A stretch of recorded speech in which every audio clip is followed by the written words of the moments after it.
Hello friend, स्वागत है आपका अपने चैनल आज क्लास में। जैसे आपको पता है टेस्ट सीरीज शुरू हो चुका है और ये टेस्ट सीरीज रोज सुबह 5 बजे लाइव चलता है। तो रोज सुबह 5 बजे आप हमसे लाइव जुड़ के अपना टेस्ट दे सकते हैं। और आज की इस वीडियो में सभी विषयों से 30 महत्वपूर्ण ऑब्जेक्टिव प्रश्न लिया गया है जो 2021 बोर्ड एग्जाम के लिए काफी महत्वपूर्ण है। तो एक भी प्रश्न आप स्किप मत कीजिएगा। वीडियो को प्लीज आप लोग शुरू से लेकर अंत तक देखिएगा। चैनल को सब्सक्राइब नहीं किए हैं तो चैनल को सब्सक्राइब कर लीजिएगा, साथ में बेल आइकन को ऑल पे दबा लीजिएगा ताकि जब भी क्लास हो तो आपके पास नोटिफिकेशन पहुंचता रहे। तो आइए शुरू करते हैं पहले नंबर प्रश्न से। पहला नंबर प्रश्न है, संसार का सबसे कीमती संसाधन कौन है? इसमें से आपको बताना है कि संसार का सबसे कीमती संसाधन कौन है। ए ऑप्शन है पशु, बी ऑप्शन है वन, सी ऑप्शन है खनिज, डी ऑप्शन है नदियां। तो संसार का सबसे कीमती संसाधन कौन है? तो खनिज है, यानी यहाँ पे सी ऑप्शन क्या हो जाएगा? यहाँ पे बिल्कुल ही सही हो जाएगा। ये देखते हैं अगला प्रश्न।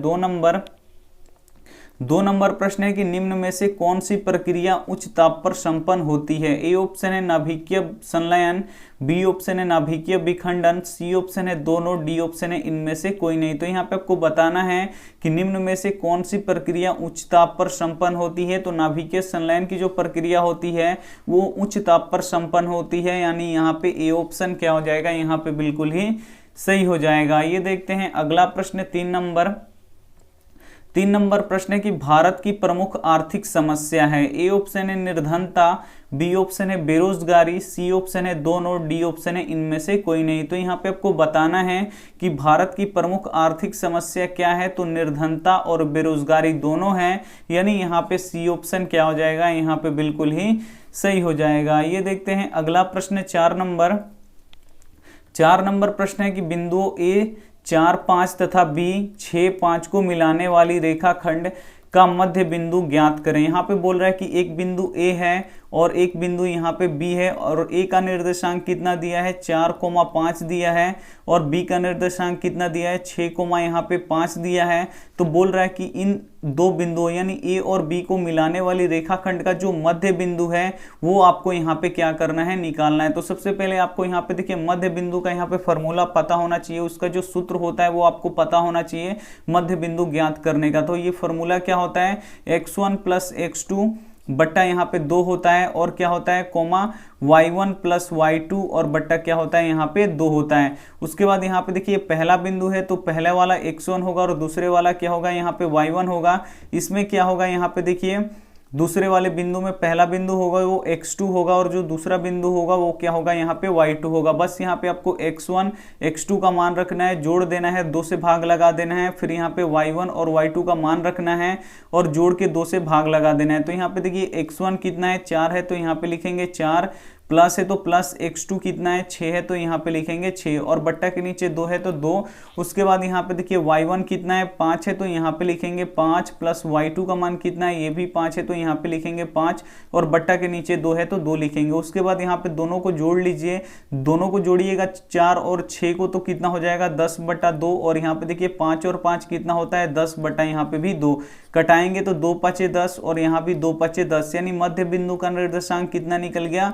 5,5 निकल गया। यानी ये जो मध्य बिंदु है इसका निर्देशांक क्या आएगा? यहाँ पे 5,5 आएगा, यानी यहाँ पे बी ऑप्शन क्या हो जाएगा? यहाँ पे बिल्कुल ही सही हो जाएगा। काफी महत्वपूर्ण प्रश्न है, तो एक भी प्रश्न आप स्किप मत कीजिएगा। वीडियो को प्लीज आप लोग शुरू से लेकर अंत तक जरूर देखिएगा। ये देखते हैं अगला प्रश्न।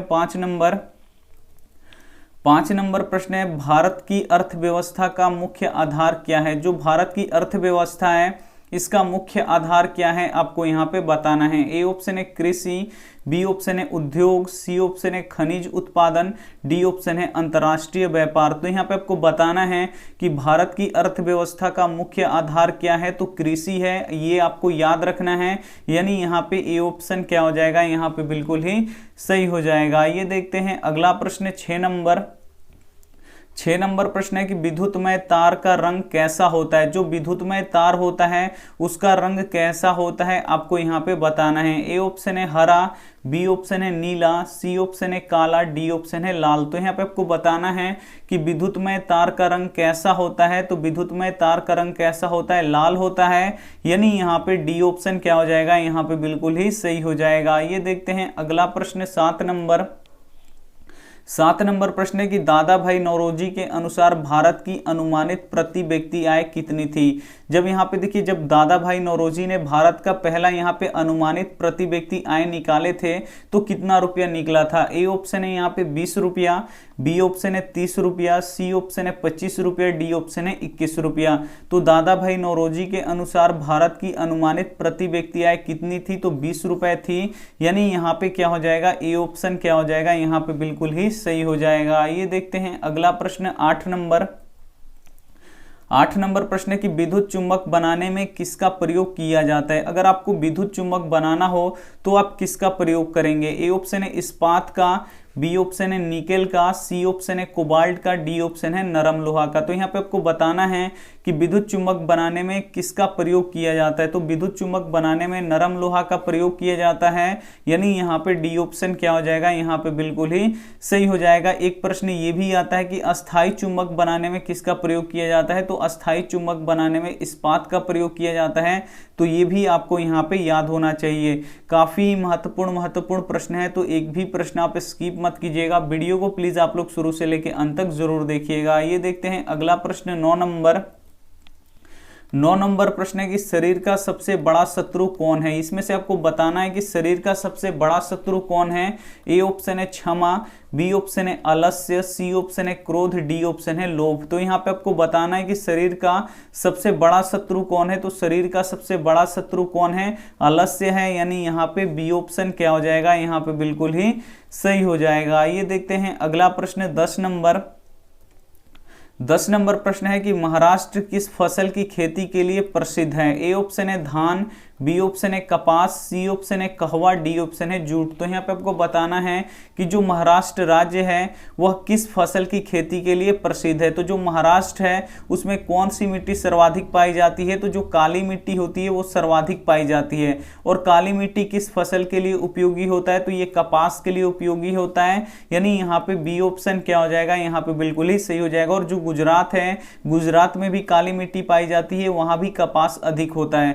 तो यहाँ पे देखिए प्रश्न काफी महत्वपूर्ण है 10 नंबर की, महाराष्ट्र किस फसल की खेती के लिए प्रसिद्ध है। तो कपास की खेती के लिए प्रसिद्ध है, यानी यहाँ पे बी ऑप्शन क्या हो जाएगा, यहाँ पे बिल्कुल ही सही हो जाएगा। आइए एक बार देख लीजिए क्लास टाइमिंग, यानी कब कब पढ़ाई होता है। तो टेस्ट कब होता है, तो सुबह 5 बजे होता है। सब्जेक्टिव प्रश्न कब होता है, तो 1 बजे दिन में होता है। मॉडल पेपर कब होता है, तो 6 बजे शाम में होता है। क्रैश कोर्स कब होता है, तो 8 बजे रात में होता है। तो ये 4 क्लास करके आप काफी अच्छे नंबर आप ला सकते हैं अगर आप बढ़िया से पढ़ाई कीजिए। अगर हम जो पढ़ा रहे हैं वो आपको नहीं याद है तो उसे लिखिए और याद कर लीजिए। अगर जो हम पढ़ाते हैं, मान लीजिए यहाँ पे 40 प्रश्न कराए जिसमें से आपको 30 याद है, 10 आपको याद नहीं है, तो आपको क्या करना है, इस 30 का तो रिवीजन हो गया। अब ये जो 10 प्रश्न बचा इसका क्या करना है, आपको नोटबुक पे लिखना है और इसका रिवीजन करते रहना है ताकि ये भी आपको याद हो जाए और हमेशा के लिए याद हो जाए। अगर ऐसे पढ़ाई कीजिएगा तो उम्मीद कीजिए कि आपका यहाँ पे 450 से ज्यादा नंबर आएगा। तो आप लोग प्लीज क्लास जब हो तब आप लोग टाइम से आइए, अपना क्लास कीजिए और हम पे भरोसा रखिए, क्योंकि हम और की तरह नहीं पढ़ाते हैं। औरों की तरह जो एग्जाम के लिए है पढ़ाई, वही जो आपके 10वीं में जो बुक में पढ़ दिया है जो क्वेश्चन, बिल्कुल हम वही पढ़ाते हैं और बिल्कुल हम सही सही पढ़ाते हैं। आइए देखते हैं यहाँ पे अगला प्रश्न 11 नंबर।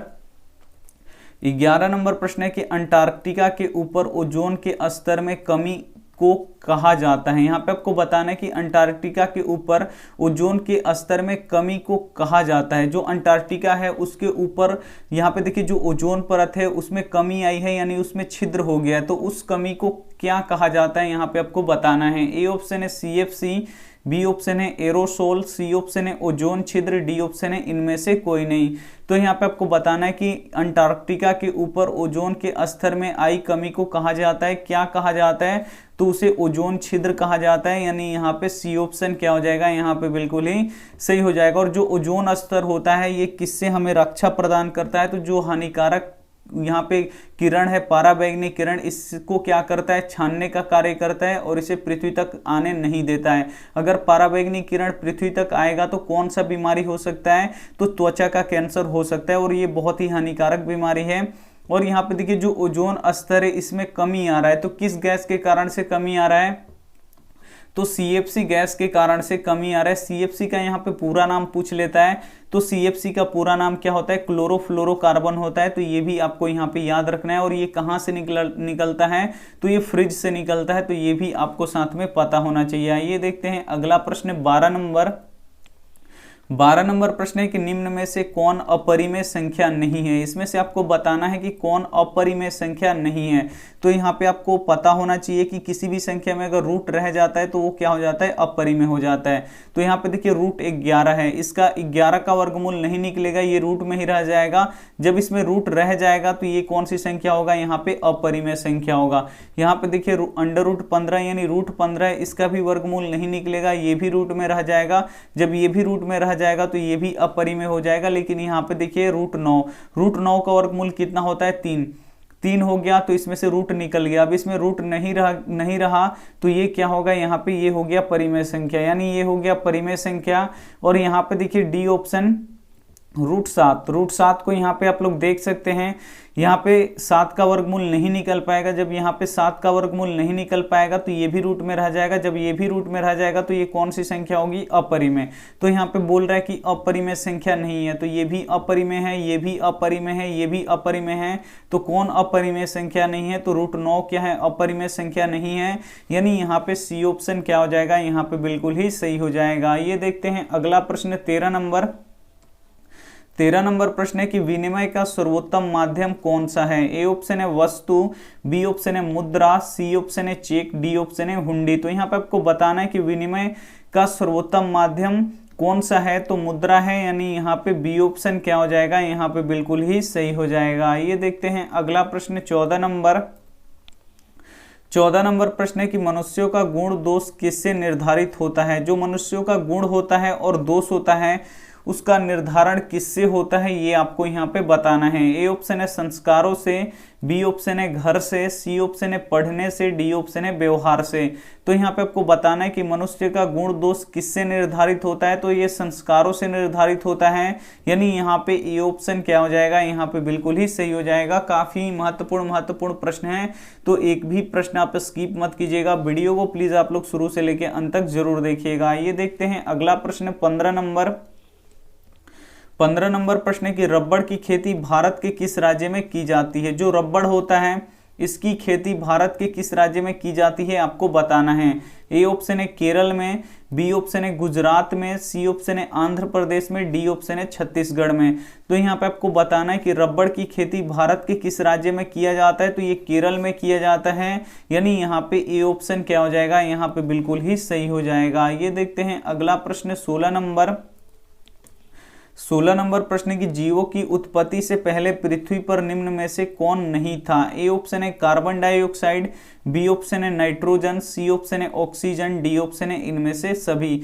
तो यहाँ पे आपको बताना है कि जीवों की उत्पत्ति से पहले, यानी जब पृथ्वी पर जीव नहीं थे उसके पहले यहाँ पे पृथ्वी पर क्या नहीं था? तो कार्बन डाइऑक्साइड गैस भी नहीं था, नाइट्रोजन गैस भी नहीं था, ऑक्सीजन भी नहीं था, यानी इनमें से कोई यहाँ पे सभी क्या था? नहीं था। यानी यहाँ पे डी ऑप्शन क्या हो जाएगा? यहाँ पे बिल्कुल ही सही हो जाएगा। ये देखते हैं अगला प्रश्न 17 नंबर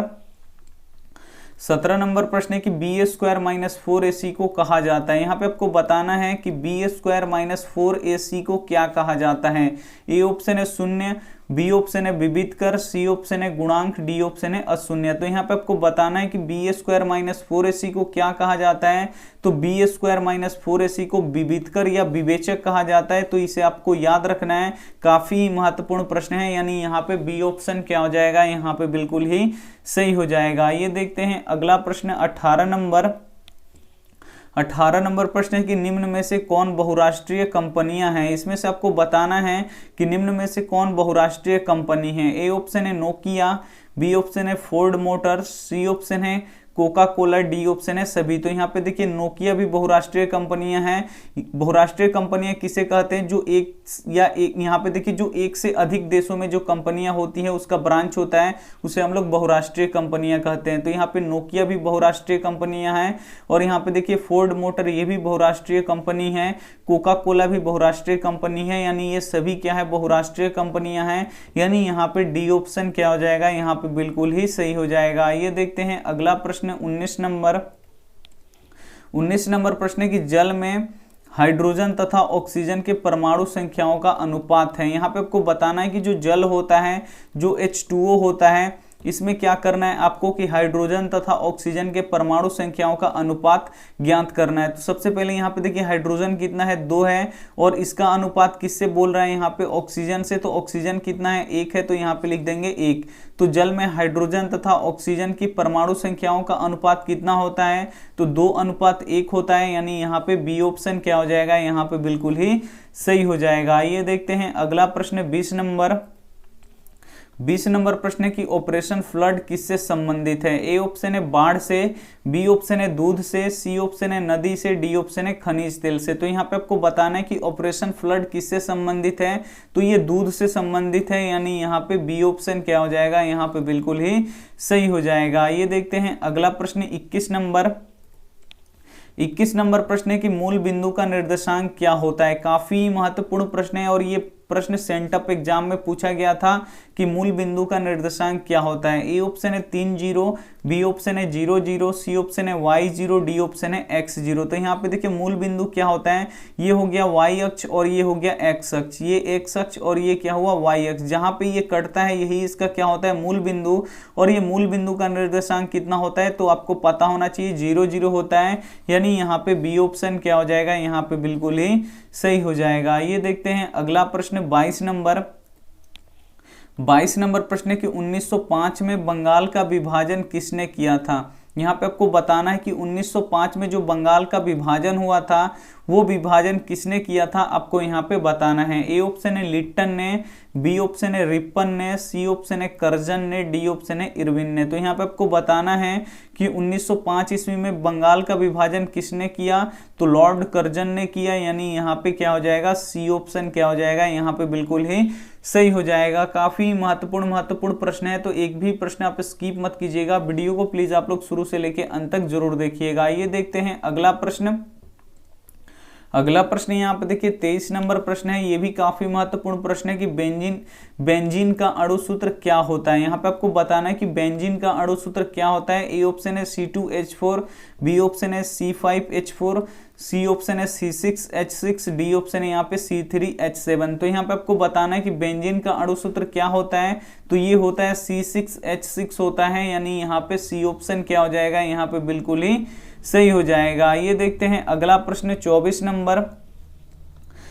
नंबर प्रश्न है कि राम परवेश ने स्नातक परीक्षा में कौन सा स्थान प्राप्त किया। ए ऑप्शन है उच्च स्थान, बी ऑप्शन है निम्न स्थान, सी ऑप्शन है प्रथम स्थान, डी ऑप्शन है द्वितीय स्थान। तो यहाँ पे आपको बताना है कि राम परवेश ने स्नातक परीक्षा में कौन सा स्थान प्राप्त किया, तो प्रथम स्थान प्राप्त किया, यानी यहाँ पे सी ऑप्शन क्या हो जाएगा, यहाँ पे बिल्कुल ही सही हो जाएगा। ये देखते हैं अगला प्रश्न 25 नंबर प्रश्न है कि बेंगलुरु किस राज्य में है। यहाँ पे आपको बताना है कि जो बेंगलुरु है शहर वो किस राज्य में स्थित है, ये आपको यहाँ पे बताना है। ए ऑप्शन है कर्नाटक में, बी ऑप्शन है महाराष्ट्र में, सी ऑप्शन है तमिलनाडु में, डी ऑप्शन है आंध्र प्रदेश में। तो यहाँ पे आपको बताना है कि बेंगलुरु किस राज्य में स्थित है, तो ये कर्नाटक में स्थित है, यानी यहाँ पे ए ऑप्शन क्या हो जाएगा, यहाँ पे बिल्कुल ही सही हो जाएगा। ये देखते हैं अगला प्रश्न 26 नंबर प्रश्न है कि मानव हृदय में कितने कोष्ठ होते हैं। ए ऑप्शन है 4, बी ऑप्शन है 3, सी ऑप्शन है 5, डी ऑप्शन है 6। तो यहाँ पे आपको बताना है कि जो मानव का हृदय होता है उसमें कितने कोष्ठ होते हैं। तो मानव के हृदय में कितने कोष्ठ होते हैं, 4 कोष्ठ होते हैं, यानी यहाँ पे ए ऑप्शन क्या हो जाएगा, यहाँ पे बिल्कुल ही सही हो जाएगा। ये देखते हैं अगला प्रश्न 27 नंबर प्रश्न है कि 10 घंटे का आंदोलन कहाँ हुआ था। ए ऑप्शन है इंग्लैंड में, बी ऑप्शन है जर्मनी में, सी ऑप्शन है भारत में, डी ऑप्शन है जापान में। तो यहाँ पे आपको बताना है कि 10 घंटे का आंदोलन कहाँ हुआ था, तो ये इंग्लैंड में हुआ था, यानी यहाँ पे ए ऑप्शन क्या हो जाएगा, यहाँ पे बिल्कुल ही सही हो जाएगा। ये देखते हैं अगला प्रश्न 28 नंबर प्रश्न है कि मेगास्थनीज किसके समय में पटना आया था। ए ऑप्शन है अशोक के समय में, बी ऑप्शन है मुगल के समय में, सी ऑप्शन है चंद्रगुप्त मौर्य के समय में, डी ऑप्शन है अंग्रेजों के समय में। तो यहाँ पे आपको बताना है कि मेगास्थनीज किसके समय में पटना आया था, तो चंद्रगुप्त मौर्य के समय में पटना आया था, यानी यहाँ पे सी ऑप्शन क्या हो जाएगा, यहाँ पे बिल्कुल ही सही हो जाएगा। ये देखते हैं अगला प्रश्न 29 29 नंबर प्रश्न है कि एक्स अक्ष को क्या कहते हैं। ए ऑप्शन है भुज, बी ऑप्शन है कोटि, सी ऑप्शन है मूल बिंदु, डी ऑप्शन है कोई नहीं। तो यहाँ पे आपको बताना है कि एक्स अक्ष को क्या कहते हैं। तो ये हो गया हम लोगों का, ये हो गया वाई अक्ष और ये हो गया एक्स अक्ष। तो यहाँ पे आपको बताना है कि एक्स अक्ष को क्या कहते हैं। तो एक्स अक्ष को क्या कहते हैं, भुज कहते हैं, और वाई अक्ष को क्या कहते हैं, तो वाई अक्ष को कोटि कहते हैं। तो ये आपको दोनों ही याद रखना है, क्योंकि ये प्रश्न बार बार बोर्ड एग्जाम में पूछा जाता है कि यहाँ पे एक्स अक्ष को क्या कहते हैं। तो एक्स अक्ष को भुज कहते हैं और वाई अक्ष को क्या कहते हैं, कोटि कहते हैं। तो ये आपको यहाँ पे याद रखना है। और जो यहाँ पे एक्स और वाई जहाँ पे ये कटता है, यही इसका मूल बिंदु होता है, और मूल बिंदु का निर्देशांक कितना होता है, 0 0 होता है। तो ये भी साथ में आपको यहाँ पे याद रखना है। आइए देखते हैं अगला प्रश्न 30 नंबर। 30 नंबर प्रश्न है कि बिहार के आर्थिक पिछड़ेपन का प्रमुख कारण है। ए ऑप्शन है जनसंख्या में तीव्र वृद्धि, बी ऑप्शन है कृषि पर अत्यधिक जनाभार, सी ऑप्शन है बाढ़ एवं सूखा का प्रकोप, डी ऑप्शन है इनमें से सभी। तो यहाँ पे आपको बताना है कि बिहार के आर्थिक पिछड़ेपन का प्रमुख कारण क्या है। तो जनसंख्या में तीव्र वृद्धि ये भी है, और कृषि पर अत्यधिक जनाभार ये भी है। कम से कम बिहार में 80% लोग कृषि कार्य से जुड़े हैं। बाढ़ में यहाँ पे देखिए बाढ़ एवं सूखा का प्रकोप ये भी है, यानी इनमें से सभी है बिहार के आर्थिक पिछड़ेपन का मुख्य कारण। यानी यहाँ पे डी ऑप्शन क्या हो जाएगा, यहाँ पे बिल्कुल ही सही हो जाएगा। ये थे हमारे 30 महत्वपूर्ण ऑब्जेक्टिव प्रश्न जिसका आप लोग टेस्ट दिए हैं। अब यहाँ पे देखिए आपका जितना इसमें से सही हुआ है तो आपका यहाँ पे रिवीजन हो गया, और जितना आपका यहाँ पे गलत हुआ है वो तो अगर मान लीजिए कि इसमें से 30 में से आपका 4 यहाँ पे गलत हो गया, तो इस 4 प्रश्न को आप क्या कीजिए कि नोटबुक उठाइए और इस 4 प्रश्न को आप लोग लिखिए और इसे याद कर लीजिए। तो ऐसे आप लोग तैयारी कीजिएगा। जो आपका वीक पॉइंट होगा उसको अब आप लोग क्या कीजिए, यहाँ पे उसको स्ट्रॉन्ग करने का कोशिश कीजिए। जो प्रश्न आपको याद है तो उसका आप रिवीजन होते जाएगा, और जो प्रश्न आपको याद नहीं है उसे आप लोग नोटबुक बनाइए एक, और उसे आप लोग क्या कीजिए उस पर लिख के याद करते जाइए। वीडियो अच्छी लगी है तो प्लीज आप लोग वीडियो को लाइक कर दीजिएगा। आइए देखते हैं यहाँ पे होमवर्क प्रश्न। होमवर्क प्रश्न है कि वृत्त की सबसे बड़ी जीवा कहलाती है। यह भी काफी महत्वपूर्ण प्रश्न है कि वृत्त की सबसे बड़ी जीवा कहलाती है। ए ऑप्शन है चाप, बी ऑप्शन है चाप कर्ण, सी ऑप्शन है व्यास, डी ऑप्शन है त्रिज्या। तो इसमें से जो भी ऑप्शन आपको सही लगे वो आप हमें क्या कर दीजिएगा, कमेंट कर दीजिएगा।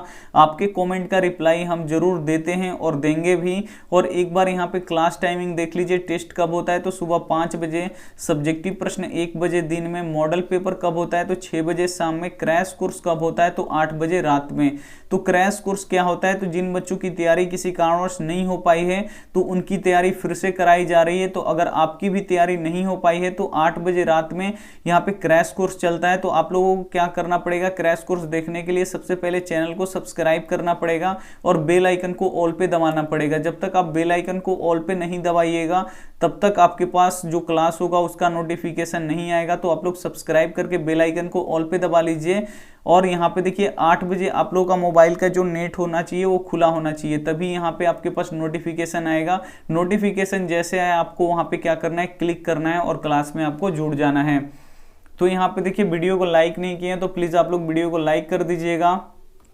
अपने दोस्तों के पास इस वीडियो को जरूर शेयर कीजिएगा। चैनल को सब्सक्राइब नहीं किए हैं तो चैनल को सब्सक्राइब कर लीजिएगा, साथ में बेल आइकन को ऑल पे दबा लीजिएगा ताकि जब भी क्लास हो तो आपके पास नोटिफिकेशन पहुंचता रहे। Thank you for watching. मिलते हैं अगले वीडियो में, तब तक अपना ध्यान रखिए, मन लगा के पढ़ाई कीजिए। Take care and bye.